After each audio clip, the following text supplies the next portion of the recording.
Hind UAE के बीच virtual सरबराही इजलास आज होना है।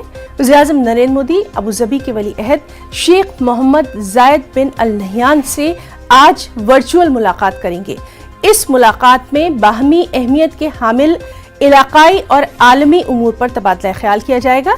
हालिया बरसों में हिंद और मुत्तहदा अरब अमारात के दरमियान सभी शोबों में बाहमी ताल्लुकात काफी मुस्तहकम हुए हैं।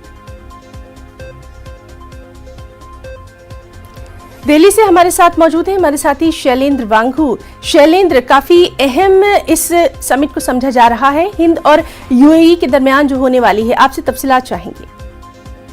बिल्कुल हिना, आपको बता दें कि आज शाम को ये वर्चुअल समिट होने वाला है।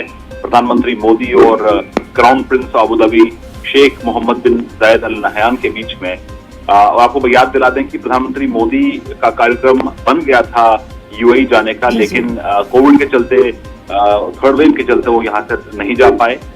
उस वक्त बताया जा रहा था कि वो दुबई एक्सपो में भी शामिल होने वाले थे, लेकिन ऐसे में आज दोनों वर्ल्ड लीडर्स के बीच में बातचीत होगी। इसमें तमाम पहलुओं पर बातचीत होने के इम्कान हैं, जिसमें आपको बता दें कि जो अफगानिस्तान के हालात हैं, रीजनल इश्यूज हैं, इंटरनेशनल इश्यूज हैं, तमाम पहलुओं पर बातचीत होगी। और वहीं दोनों कंट्रीज के बीच में एक ट्रेड एग्रीमेंट जिसे सेपा कहा जाता है, उस पर भी एग्रीमेंट आज हो सकता है। आपको बता दें कि जो इस वक्त जो कोविड से पहले जो प्री पेंडेमिक एरा था, उससे पहले भारत और यूएई के बीच में $60 बिलियन का ट्रेड होता था, लेकिन अब माना जा रहा है कि इस साल वो वापस उतना ही हो जाएगा जितना पहले कोविड से पहले जिस एरा में वो था।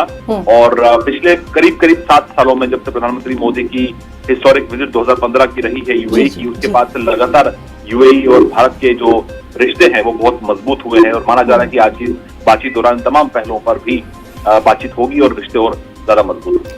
बहुत बहुत शुक्रिया शैलेंद्र आपका इस बेहद अहम जानकारी के लिए।